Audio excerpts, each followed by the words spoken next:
എറണാകുളം പറവൂർ കോട്ടുവള്ളിയിൽ വട്ടിപ്പലിശക്കാരുടെ ഭീഷണിയിൽ യുവതി ജീവനൊടുക്കിയ സംഭവത്തിൽ മുൻ പോലീസ് ഉദ്യോഗസ്ഥൻ പ്രദീപ് കുമാറിനും ഭാര്യയ്ക്കുമെതിരെ ആത്മഹത്യാ പ്രേരണാ കുറ്റം ചുമത്തും.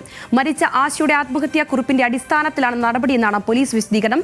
വട്ടിപ്പലിശക്കാരായ പ്രദീപ് കുമാറിന്റെയും ഭാര്യ ബിന്ദുവിന്റെയും നിരന്തര ഭീഷണിയെ തുടർന്നാണ് കോട്ടുവള്ളി സ്വദേശി ബെന്നിയുടെ ഭാര്യ ആശ ജീവനൊടുക്കിയതെന്ന് നേരത്തെ തന്നെ വ്യക്തമായിരുന്നു. ജീവനൊടുക്കിയ ആശയും ബിന്ദുവും തമ്മിൽ നടത്തിയ പണമിടപാടിൽ ദുരൂഹതയുണ്ടെന്നും പോലീസ് പറയുന്നുണ്ട്. കേസ് മുനമ്പം ഡിവൈഎസ്പിയുടെ നേതൃത്വത്തിലുള്ള പ്രത്യേക സംഘമാണ് അന്വേഷിക്കുന്നത്. ആശയുടെ മൃതദേഹം പോസ്റ്റ്മോർട്ടം നടപടികൾ പൂർത്തിയാക്കി ബന്ധുക്കൾക്ക് ഉടൻ തന്നെ വിട്ടു നൽകുകയും ചെയ്യും. അനിൽ ജോർജ് കൂടുതൽ വിശദാംശങ്ങൾ പങ്കുവയ്ക്കും. അനിൽ, ഏറ്റവും ഒടുവിലായി പറഞ്ഞ പോലെ പോസ്റ്റ്മോർട്ടം നടപടികളൊക്കെ പൂർത്തിയായി ബന്ധുക്കൾക്ക് വിട്ടുകൊടുത്തിട്ടുണ്ടോ ശരീരം? മാത്രമല്ല, ഈ കേസിലേക്ക് വരികയാണെങ്കിൽ അതിൽ വലിയ രീതിയിലുള്ള ഒരു പണമിടപാടിൽ ഒരു ദുരൂഹത ആരോപിക്കപ്പെടുന്നുണ്ട്. അവർ റിട്ടയർഡ് പോലീസ് ഉദ്യോഗസ്ഥനും ഭാര്യയും ഒളിവിൽ കഴിയുകയുമാണ്. ഇതിന്റെ ഒരു കേസിന്റെ സ്റ്റാറ്റസും ഈ സാഹചര്യത്തിൽ എന്താണ്?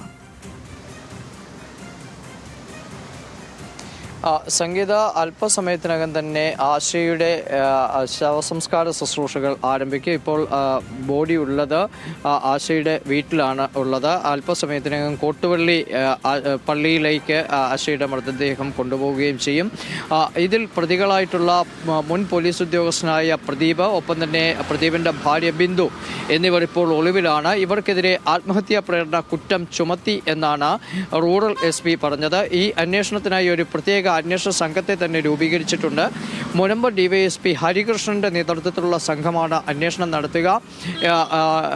ഈ അന്വേഷണ സംഘത്തിൽ ഉൾപ്പെട്ട ആളുകൾ ഇപ്പോൾ തന്നെ മറ്റ് നടപടിക്രമങ്ങൾ, ഈ കേസുമായി ബന്ധപ്പെട്ട മറ്റ് നടപടിക്രമങ്ങൾ ആരംഭിച്ചിട്ടുണ്ട്. പ്രതികൾ രണ്ടുപേരും ഇപ്പോൾ ഒളിവിലാണുള്ളത്. പക്ഷേ അവർ കീഴടങ്ങും എന്ന് തന്നെയാണ് പോലീസ് കരുതുകയും ചെയ്യുന്നത്.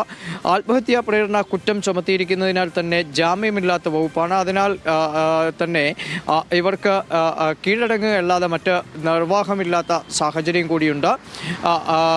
പ്രതികൾ സ്റ്റേഷനിലെത്തി കീഴടക്കും എന്ന് തന്നെ പോലീസ് കരുതുകയും ചെയ്യുന്നു.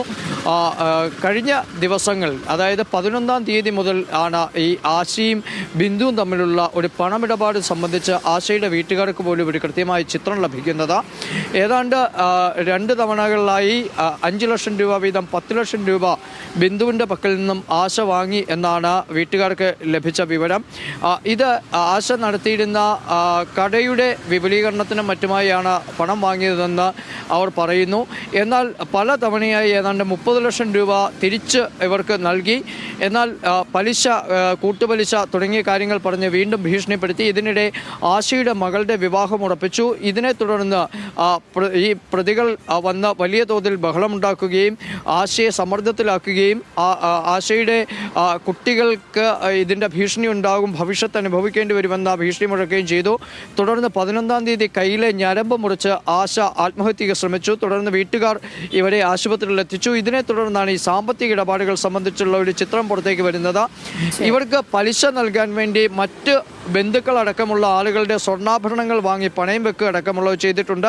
ഇതിൽ ഏറ്റവും പ്രധാനപ്പെട്ടത് ഈ പ്രദീപ് എന്ന മുൻ പോലീസ് ഉദ്യോഗസ്ഥൻ വരാപ്പുഴ കസ്റ്റഡി മരണവുമായി ബന്ധപ്പെട്ട കേസിൽ കൈക്കൂലി വാങ്ങിയതിൽ അറസ്റ്റിലാകുകയും നിയമ നടപടികൾക്ക് നേരിടുകയും ചെയ്തു. ഇതിനെ തുടർന്ന് ഇയാളുടെ സർവീസ് ആനുകൂല്യങ്ങൾ അടക്കം തടഞ്ഞു വച്ചിരിക്കുന്ന ഒരു സാഹചര്യമുണ്ട്.